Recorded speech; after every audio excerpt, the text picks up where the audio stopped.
देखिए, जो कमजोर होता है उसको बैसाखों की जरूरत होती है उसमें। बैसाखी की जरूरत उन लोगों को होती है जो बिल्कुल कमजोर होता है उसमें।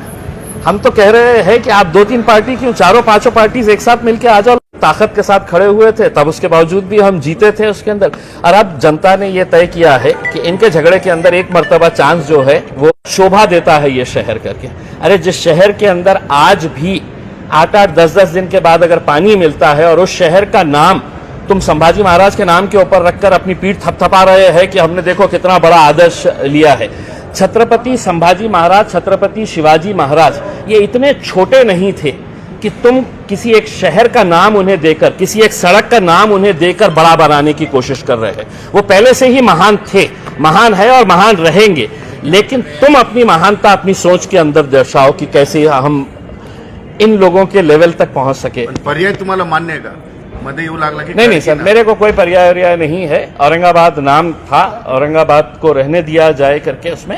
और अगर कोई नया शहर बसाना है आपको, ये जिनके पास कुछ काम नहीं रहता है, जिनके पास सिर्फ फालतू धंधों के लिए टाइम रहता है, ये खेल खेलते रहते हैं साहब कि ये नाम बदल डालो, ये सड़क का नाम इसको हटा डालो, ये शहर का नाम इसको हटा डालो करके। इसमें सही मानों में अगर देखा जाए तो छत्रपति संभाजी महाराज को आप ऐसी हरकतें करके छोटा कर रहे हैं। सुप्रीम कोर्टाने आधी पण नामांतराचा विषय टिप्पणी करून सोडला होता की तुम्हाला दुसरे कामं नाही का, विकास सगळा औरंगाबाद शहराचा झाला का, आणि त्यामुळे हे असे विषय घेऊन येतात। म्हणजे सुप्रीम कोर्टाने सुद्धा हा विषय बाजूला काढून। देखिए, मेरा माझा प्रश्न आहे का ना, पुन्हा सुप्रीम कोर्टाने नाकारलेली याचिका, खंडित केलेली याचिका पुन्हा त्याच्यावर सुप्रीम कोर्ट ऐकून घेईल का? हायकोर्टामध्ये त्याच्यावर तुमचं म्हणणं किंवा विरोधकांचं म्हणणं ऐकून घेईल का?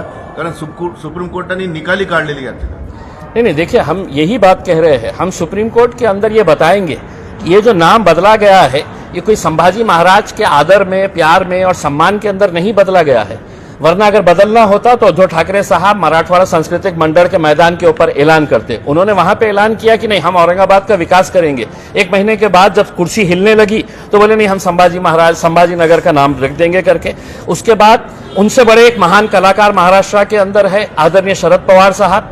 जैसे ही नाम चेंज हुआ तो उन्होंने कहा कि नहीं, ये तो हमको पता ही नहीं था क्या हुआ है करके, ये तो एन वेड़ी के ऊपर आ गया है करके। फिर बाद में बोला उसके अंदर नहीं, इसका कोई विरोध हमने किए नहीं है करके। कांग्रेस वालों ने उल्टे सुल्टे ये किए हैं। तो बेसिकली ये है कि आपका जो भी स्टैंड है आप सीना तान के बोलिएगा कि हाँ हमने ये स्टैंड लिए है करके। अंदर कुछ करेंगे, बाहर कुछ आकर करेंगे। हमने अंदर भी कहा था कि हम इसका विरोध करेंगे, बाहर भी कह रहे हैं हम इसका विरोध करेंगे। अब सुप्रीम कोर्ट में जाएंगे और सुप्रीम कोर्ट को बताएंगे कि क्या क्या सर्कमस्टेंसेस के अंदर ये किया गया है। उद्या संध्याकाळपासून औरंगाबाद दौऱ्यावरती आहेत, परवा दिवसभर औरंगाबाद दौऱ्यावरती असणार आहेत। तुमची त्यांच्याशी काय भेट निश्चित आहे का? हमारा तो ये है कि मुख्यमंत्री साहब को काले झंडे बताने का हमने कुछ यहाँ पर ये किए है कि उनका स्वागत जो है वो काले झंडे दिखाकर करेंगे करके। लेकिन मुझे कमिश्नर साहब का फोन आया कि अगर बैठ के बात करेंगे, चर्चा करेंगे, तो मैं कमिश्नर साहब को ये बताना चाहता हूं कि कुछ बातें जो है वो बैठ के नहीं सुलझाई जाती है, सड़कों के ऊपर आना पड़ता है। तो अब हम सड़कों की तैयारी कर रहे हैं, करेंगे सर। क्या मुद्दे हैं आपके जो काला झंडा दिखाने के? देखिए, एक तो यही एक मुद्दा है जो नामकरण का एक मुद्दा है, और दूसरा ये है कि आप राजनीति के अंदर इतने मस्त हो गए हैं कि आपको ये लग नहीं रहा है कि यहाँ पर बारिश की वजह से कितने किसानों का नुकसान हुआ है। आप कम से कम कृषि मंत्री तो महाराष्ट्र के लिए अपॉइंट कर देते कि जो आज महाराष्ट्र के अंदर शेतकरियों का नुकसान हुआ है उसका जायजा लेके उसके ताल्लुक से फैसले। ये मेरे हिसाब से दुनिया का अद्भुत एक मंत्रिमंडल होगा जिसके अंदर 2 मंत्री बैठे हुए, एक मुख्यमंत्री बैठा है, उप मुख्यमंत्री बैठा है, और ये कह रहे हैं ये हमारी सरकार है करके।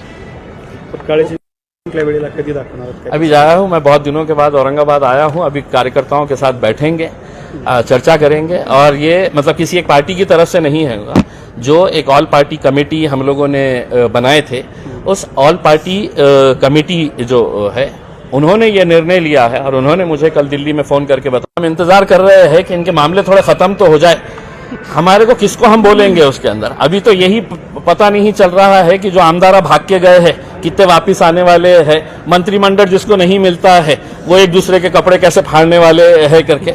तो ये आपको पता चलेगा। ये जो आपको लग रहा है ना कि भाई हम सिर्फ इनसे उद्धव साहब से नाराज होकर इधर चले गए हैं, हमारे को पूछा नहीं गया है, अगर सही मानों में अगर उनको देखना है तो उनका मंत्रिमंडल डिक्लेयर होने तो उनको पता चलेगा फिर सबको। किसकी भी रहने दो उसके अंदर।